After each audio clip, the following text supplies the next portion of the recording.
안녕하세요. 북클럽입니다. 북클럽 14번째 책, 짐 퀵이 쓴 마지막 몰입, 나를 넘어서는 힘 계속 독서하도록 하겠습니다. 꿈에 그리던 슈퍼히어로 학교에 가다. 내 이야기는 뜻밖의 행운으로 종결된다. 앞서도 언급했지만 나는 정기적으로 세계적 기업의 CEO와 임원들에게 두뇌 코칭을 한다. 몇 년 전 20세기 폭스의 CEO이자 회장이었던 짐 지아노플로스가 임원들의 코칭을 해달라고 나를 초청했다. 나는 금요일 오전에 촬영소에 가서 임원들과 몇 시간을 보냈다. 그들은 내 메시지를 열린 마음으로 받아들였고 내 기법에 호응해 주었다.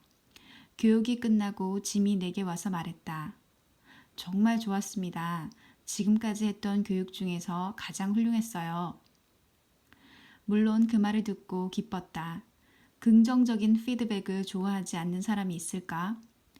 촬영소를 둘러보던 중 연말에 개봉할 예정인 울버린의 영화 포스터에 시선이 갔다.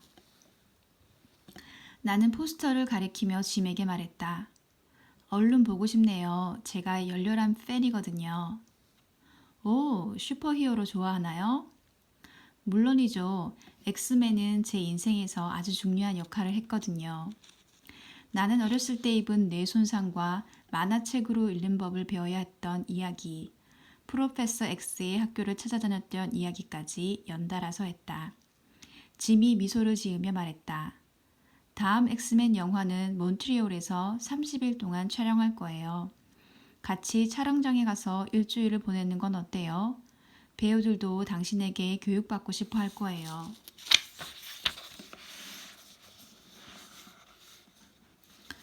절대로 거절할 수 없는 제안이었다. 이제껏 촬영장에 가본 적이 없는 데다 그냥 촬영장이 아니라 엑스맨 촬영장이었으니 말이다. 다음날 아침 우리는 엑스제트라고 불리는 비행기를 탔다.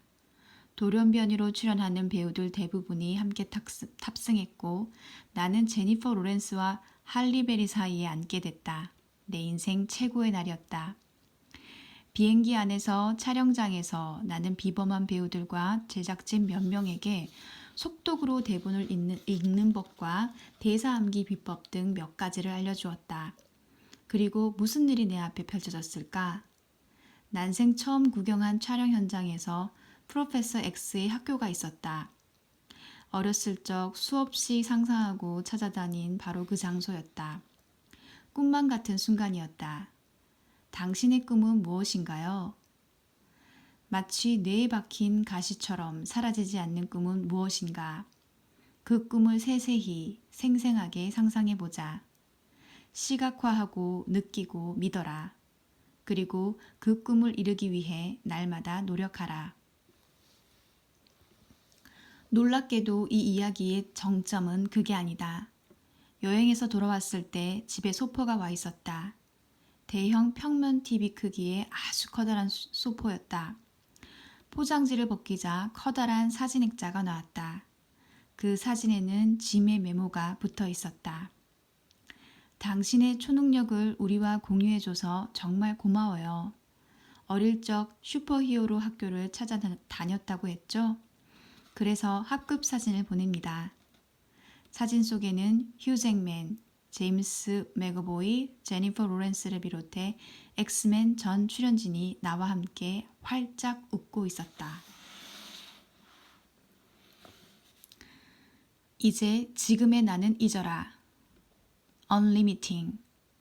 자신의 잠재력에 대한 부정확하고 제한적인 인식을 버리고 올바른 마인드셋, 동기, 방법으로 한계란 없다는 현실을 수용하는 행위나 과정. 오랫동안 나는 내가 인지한 제약으로 자신을 규정하며 살아왔다. 어렸을 때 끔찍한 부상을 당했다고 생각하고는 내 미래가 뻔하다고 확신했다.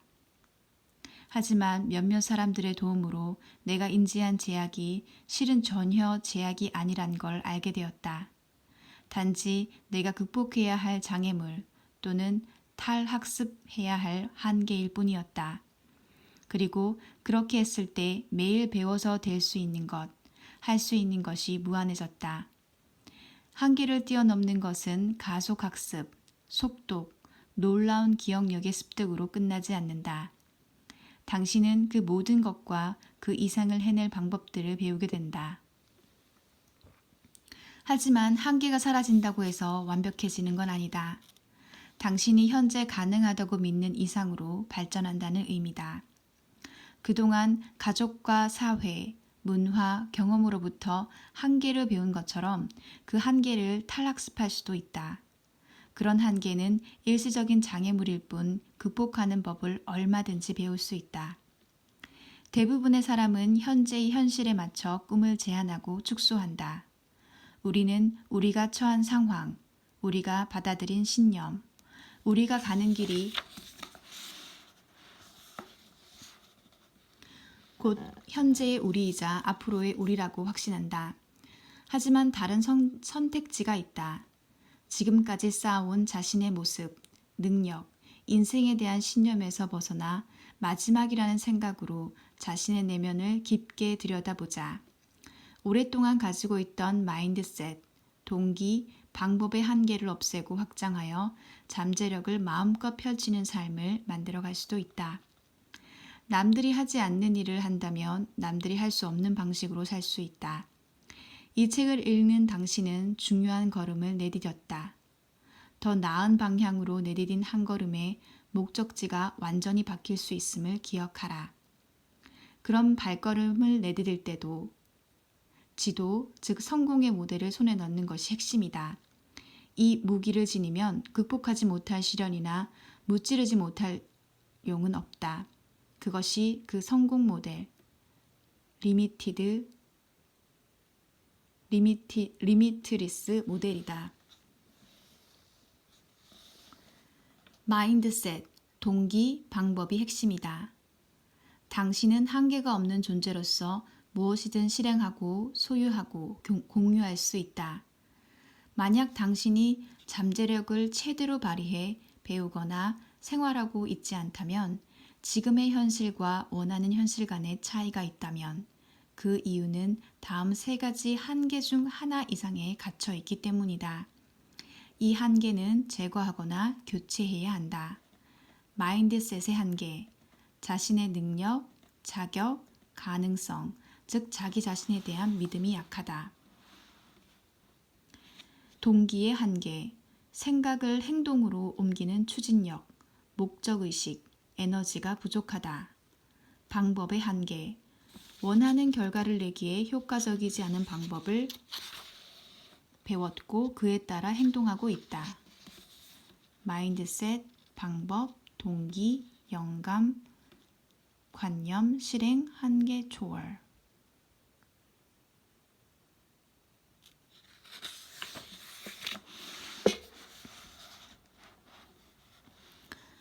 이는 개인뿐 아니라 가족이나 조직에도 적용된다. 우리 모두는 자기만의 고유한 투쟁의 역사와 강점이 있다. 당신의 상황이 어떻든 간에 다행스러운 점은 당신만 그런 게 아니라는 점이다. 이제 그 한계를 뛰어넘는 마인드셋과 동기와 방법으로 당신만의 방식으로 한계를 없애고 잠재력을 발휘하도록 하자. 마인드셋, 무엇? 우리가 어떤 사람인지, 세상이 어떻게 돌아가는지, 우리가 무엇을 할 수 있고 무엇이 가능한지에 대한 신념과 태도 또는 가정, 동기, 왜, 행동을 취하는 목적, 특정 방식으로 행동하는 데 필요한 에너지, 방법, 어떻게, 어떤 것을 달성하기 위한 구체적인 과정, 정돈되고 논리적이고 체계적인 지시. 앞서 살펴본 리미트리스 모델에 대해 한 가지 더 지적해 둘 게 있다. 마인드셋과 동기가 겹쳐지는 부분에는 영감, 인스퍼레이션이 있다. 이는 영감을 얻었지만 어떤 방법을 써서 할지 또는 어디에 에너지를 쏟아부어야 할지 모르는 경우다. 동기와 방법이 겹쳐지는 부분에는 실행이 있다. 이 경우는 적절한 마인드셋이 없어서 자신이 할 수 있다고 느끼는 것, 자격이 있고 가능하다고 믿는 것에 국한된 결과를 얻는다. 마인드셋과 방법이 겹쳐지는 부분에는 관념이 있다. 자신의 야망을 불태울 에너지가 없어 야망이 마음속에만 머무는 경우다. 세 가지가 모두 겹쳐지는 경우에는 한계가 없는 리미트리스 상태이다. 즉 마인드셋, 동기, 방법의 삼박자가 통합되는 순간 한계를 초월해 원하는 것을 충분히 이룰 수 있는 단계에 이르게 되는 것이다. 이 책은 리미트리스 모델의 3요소를 차례로 살펴보면서 실천 과제, 조사 결과, 정신적 도구, 인지과학과 수행 분야에서 이뤄진 최신 연구의 흥미로운 결과뿐만 아니라 과거의 지혜, 예를 들면 인쇄기 같은 외부 기억 장치가 존재하기 이전 고대 문명에 전해진 지식을 기억하는 방법까지도 배울 것이다. 제2부에서는 우리 내면에 제한된 신념이 사라질 때 무엇이 가능해지는지 배운다. 이어서 제3부에서는 왜 목적의식이 동기와 에너지를 불러일으키는 힘이고 열쇠인지 알아본다. 그리고 제4부에서는 검증된 절차, 즉 자신이 원하고 마땅히 누려야 할 삶을 향해 나아가게 해주는 도구와 기법들을 어떻게 하면 가장 잘 배울 수 있는지 알려준다. 그리고 마지막에는 제약이 없는 삶을 향해 나아가게 해줄 10일 플랜으로 마무리할 것이다. 이 책을 끝까지 읽고 나면 학업, 건강, 경력, 인간관계, 개인적 성장 등 자신에게 중요한 영역에서 무한한 능력을 가질 것이다. 이 책을 당신의 엑스맨, 학교이자 교재로 나를 프로페서 X로 생각해 주길 바란다. 당신 안에 잠재된 무한한 가능성을 펼치기 위한 수업은 이제 시작됐다. 가장 좋은 소식은 당신의 타이밍이 이보다 좋을 수 없다는 것이다.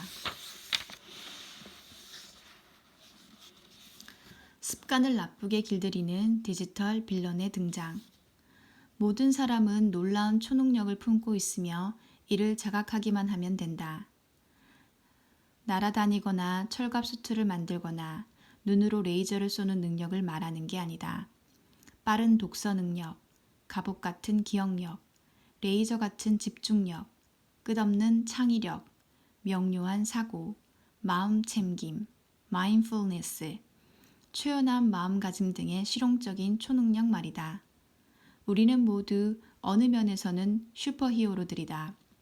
모든 슈퍼히어로들에게는 초능력도 있지만 최대의 적수, 즉 슈퍼빌런도 있다. 배트맨에게는 조커, 슈퍼맨에게는 렉스 루터 같은 존재 말이다. 우리가 마주치는 악당은 영화와는 다를지 몰라도 여전히 악한이며 슈퍼히어로인 당신이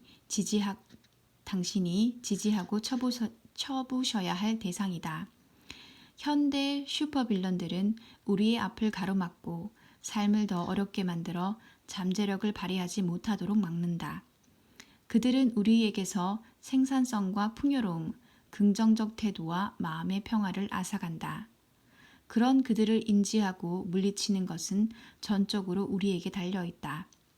만약 슈퍼히어로가 등장하는 만화책이나 영화를 본 적이 있다면 이 슈퍼빌런이 의외의 장소에서 탄생한다는 점을 알 것이다. 다크나이트에서 투페이스로 불리는 하비 텐드도 그렇다. 원래 그는 법을 수호하고 악당들을 감옥으로 보내는 검사이자 배트맨의 친구였다. 그러나 악의 무리에 복수를 하려다 얼굴에 흉터가 생기고 이때부터 분노와 적개심, 복수심에 사로잡혀 자신이 맞서 싸우는 존재와 비슷해진다. 희생자들의 미래로 도박을 하는 두 얼굴의 범죄가 된 것이다. 그의 내면에 있던 선함은 뒤틀리고 사악한 목적에 이용된다. 마찬가지로 우리의 학습을 가로막는 4대 슈퍼빌런도 처음에는 무해했다. 지난 100년 동안 인류가 이룬 가장 위대한 발전의 산물이자 놀라운 기술을 기반으로 탄생했다. 기술은 진보와 한계 초월의 필수다. 사람들 사이를 연결해 관계를 맺고 새로운 것을 학습하게 해주는 등 모든 것을 가능하게 만들고 우리 삶을 편리하게 만든다. 그러나 그 기술은 개발자조차 지나치다고 생각할 만한 속도로 소비되고 있다. 오늘날 우리가 이용할 수 있는 기술들은 너무나 새로운 것이어서 어떻게 상호작용하고 어느 수준으로 통제해야 할지 알지 못한다. 점점 더 많은 사람이 과도한 기술 의존을 우려하고 있다. 이제 사람들은 우리 시대의 네 기수, 요한계시록 제6장에서 종말을 가져올 네 가지 재앙인 정복, 전쟁, 기근, 죽음을 네 기수에 비유한 데서 가져온 표현이다. 네 기수인 디지털 홍수, 디지털 주의 산만, 디지털 침해, 디지털 추론에서 벗어나길 원한다. 물론 정보의 과부하나 주의 산만, 건망증, 관성적 사고는 오래전부터 존재해왔다. 하지만 기술 발전의 과속화는 이런 상황을 증폭시킬 가능성이 매우 높다. 디지털 시대가 가져온 새로운 기술들이 어떻게 당신을 가로막고 방해하는지 살펴보도록 하자. 우리를 실수 없게 만드는 정보의 홍수. 매일 처리해야 할 일은 많은데 시간은 충분하지 않은가? 오늘날 우리는 자유롭게 정보에 접근할 수 있는 세상을 살고 있다. 지금과 같은 연결성의 시대에 어찌 보면 무지는 선택이다. 15세기와 비교하면 1400년대의 보통 사람들이 평생 흡수했을 데이터를 지금 우리는 단 하루에 소비한다. 얼마 전까지만 해도 정보는 입소문이나 신문, 마을 광장의 게시판을 통해 느리게 전파됐다. 그러나 이제는 정보가 너무 많아서 우리의 시간과 삶에 피해를 주는 지경에 이르렀다. 오늘날 우리는 1960년대에 비해 3배나 많은 정보를 소비한다. 2015년의 한 보고서의 설문조사에 따르면 이 조사에 응한 사람들은 하루에 8시간 동안 미디어를 소비한다고 답했다. 뉴욕타임즈 기술 전문 기자인 맥 리텔은 NRP, 미국 공영방송과의 인터뷰에서 20년 동안 마치 모든 기술이 좋은 것인 양 미화됐다고 이렇게 말했다. 과학계는 어떤 기술은 트윈키, 미국인의 초코파이라고 할 수 있는 크림이 잔뜩 들어간 작은 케이크. 과학계는 어떤 기술은 트윈키이고 어떤 기술은 방울 양배추라는 생각을 받아들이고 있는 것 같습니다.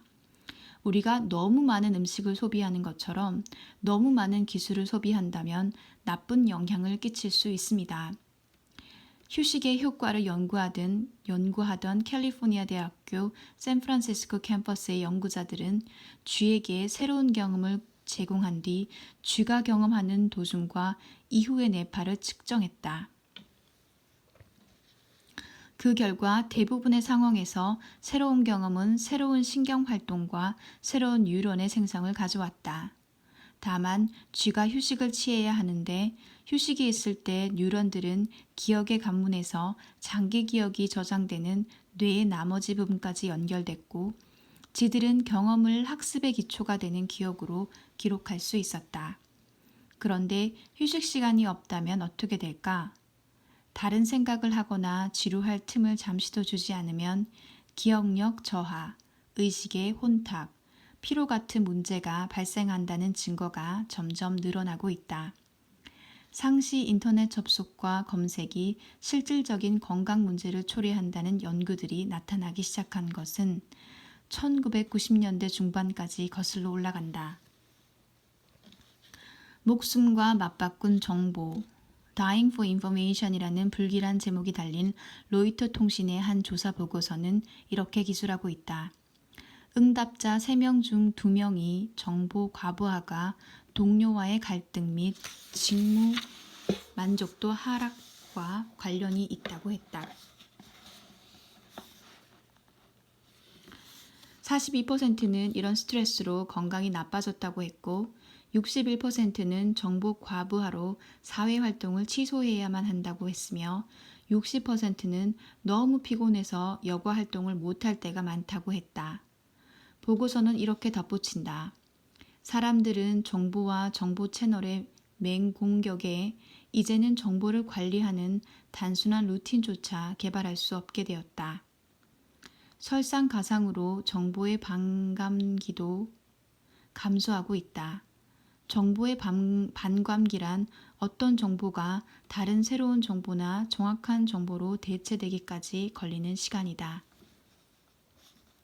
다시 말해 기껏 공부해봐야 얼마 안 가 낡고 쓸모없는 정보가 될 가능성이 높다. 강력한 증거를 바탕으로 하고 있어 당시에는 진실로 받아들여졌던 기사, 책, 다큐멘터리의 사실조차도 곧 새로운 연구 결과가 나오면 완전히 뒤바뀌고 만다. 개인에게 얼마나 많은 디지털 정보가 쇄도하는지는 여기서 이야기할 필요도 없다. 심지어 우리가 정보망을 벗어나려고 할 때도 디지털 정보는 어떻게든 우리를 찾아낸다. 이 책을 쓰는 동안 나는 모든 정보기기를 꺼두었다. 하지만 조사를 위해 인터넷에 접속하면 곧 컴퓨터 화면에 몇 가지 무작위 공지와 업데이트 알람이 뜨곤 했다. 물론 알림은 끄면 되지만 내가 하려는 이야기는 그만큼 우리가 디지털 정보에 둘러싸여 있다는 것이다. 학습 능력에 대해 다룬 제12장과 속독을 다룬 제14장에는 이렇게 매일 처리해야 하는 디지털 홍수에 대응하고 따라잡고 앞서 나갈 실용적인 방법들을 알려줄 것이다.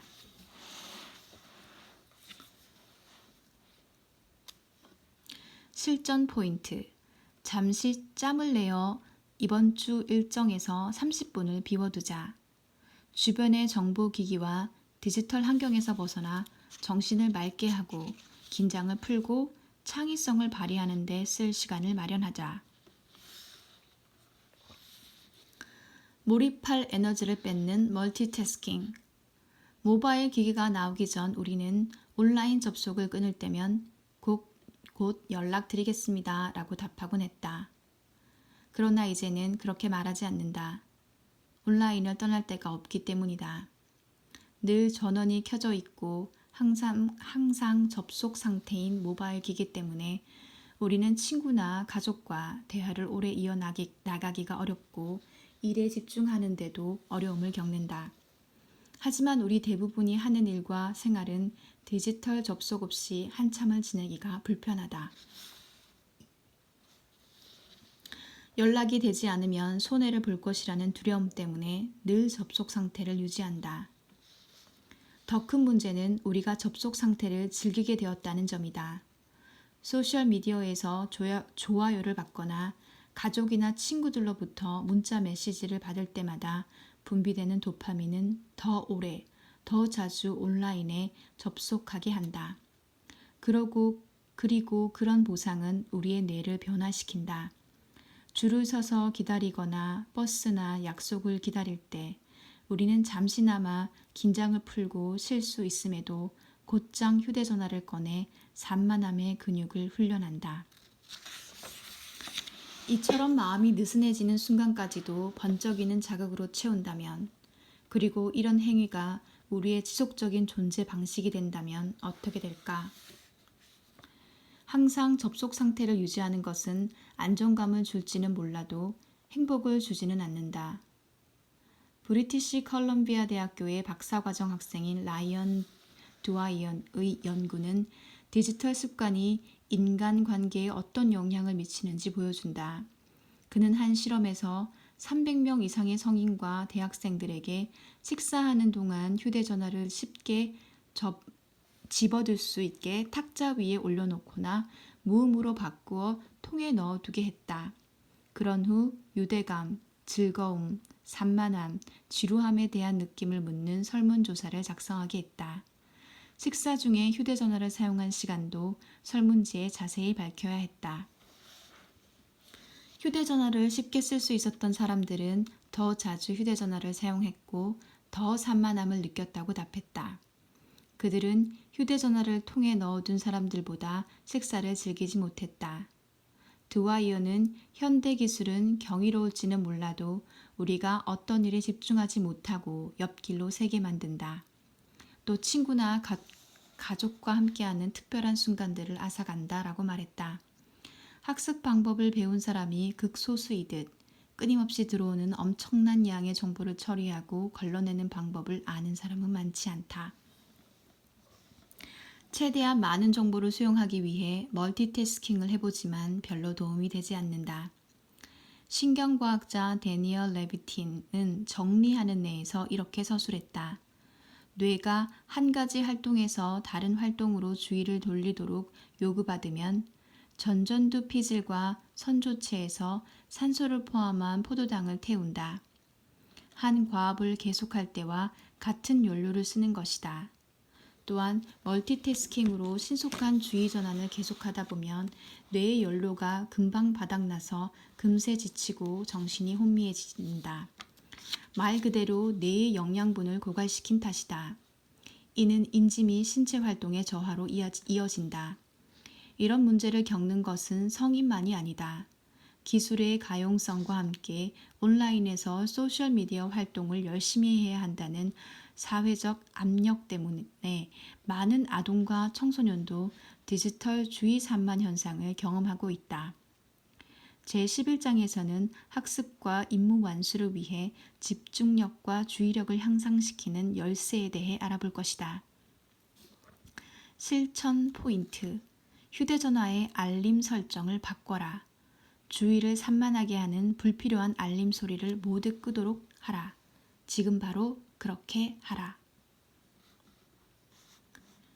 기억력을 갉아먹는 디지털 아웃소싱.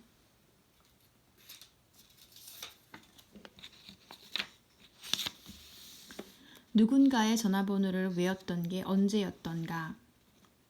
나는 동네 친구에게 전화하고 싶을 때 번호를 기억하고 있어야 했던 세대였다. 당신은 어려서 친하게 지냈던 친구 몇 명의 전화번호를 아직 외우고 있는가? 매일 통화하거나 문자를 주고받는 사람들의 전화번호는 이젠 그 번호들을 기억할 필요가 없다. 휴대전화가 기억하고 있기 때문이다. 이는 200개나 되는 전화번호를 일일이 외워야 한다는 말이 아니다. 우리가 새로운 전화번호나 방금 나눈 대화, 잠재 고객의 이름이나 중요한 일을 기억하는 능력을 거의 잃어버렸다는 말이다. 신경과학자 만프레드 슈비처는 디지털 치매라는 말로 디지털 기술의 남용이 어떻게 인지 능력의 감퇴를 초래하는지 설명한다. 그는 과도한 기술 의존으로 단기 기억 경로가 퇴화되기 시작할 것이라고 주장한다. 이는 GPS만 생각해봐도 알 수 있다. 우리는 새로운 도시에 가서 얼마나 금방 GPS에 의존해 돌아다니는가? 그리고 새로운 도로의 지도가 머릿속에 그려지기까지 얼마나 걸리는가? 아마 젊었을 때보다 시간이 더 걸릴 것이다. 하지만 당신의 뇌가 그만큼 원활히 작동하지 않아서가 아니다. GPS 같은 도구를 쓰면서 뇌에게 생각해야 할 기회를 주지 않기 때문이다. 우리는 기술이 우리 대신 기억해주는 상황에 익숙해졌다. 이런 의존성은 장기 기억도 손상시킨다. 버밍엄 대학교의 마리와 원버 박사는 BBC 방송에 출연해서 정보 검색에 의존하는 추세가 장기 기억의 축적을 방해한다고 말했다. 원버와 그녀의 연구팀은 영국, 프랑스, 독일, 이탈리아, 스페인, 벨기에, 네덜란드, 룩셈부르크의 성인 6,000명을 대상으로 기억 습관을 조사했다. 그 결과 응답자 3분의 1 이상이 정보의 검색을 위해 컴퓨터 앞에 앉는다는 사실을 발견했다. 그리고 참여자의 절반 이상은 스스로 답을 생각해내려 하지 않고 온라인 검색부터 했다.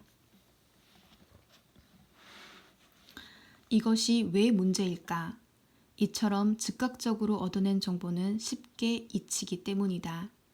우리 뇌는 회상을 할 때마다 기억을 강화하는 동시에 주의를 분산시키는 기억을 잊는다. 원버 박사의 말이다. 외부 출처에 의존하지 않고 스스로 정보를 회상하도록 강제하는 것은 영구적인 기억을 형성하고 강화하는 방법이다. 그러나 우리 대부분은 기억해내려고 애쓰지 않고 무조건 정보를 검색하는 습관 때문에 기억력의 퇴화를 자초하고 있다. 그렇다면 기술에 의존하는 것이 정말 나쁠까?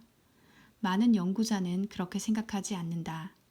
전화번호를 외우거나 간단한 계산을 하거나 전에 갔던 식당으로 가는 길을 찾는 등 사소한 일들을 아웃소싱하는 것은 더 중요한 과업을 처리할 뇌 공간을 남겨준다는 게 그들의 주장이다. 연구 결과에 따르면 우리의 뇌는 용량이 정해진 하드디스크 드라이브라기보다는 근육에 가깝다고 한다. 즉, 뇌를 사용할수록 기능이 강화되고 더 많이 저장할 수 있다. 문제는 우리가 의식적으로 그런 선택을 하고 있는지 아니면 무의식적인 습관에 따라 행동하고 있는지다. 우리는 너무 자주 뇌를 외부 기기에 아웃소싱하고 외부 기기는 우리를 조금씩 멍청하게 만들고 있다. 우리의 뇌는 무한한 수준으로 진화할 수 있는 최강의 적응 기관이다. 그럼에도 우리는 뇌에 필요한 운동을 깜빡 잊어버릴 때가 많다.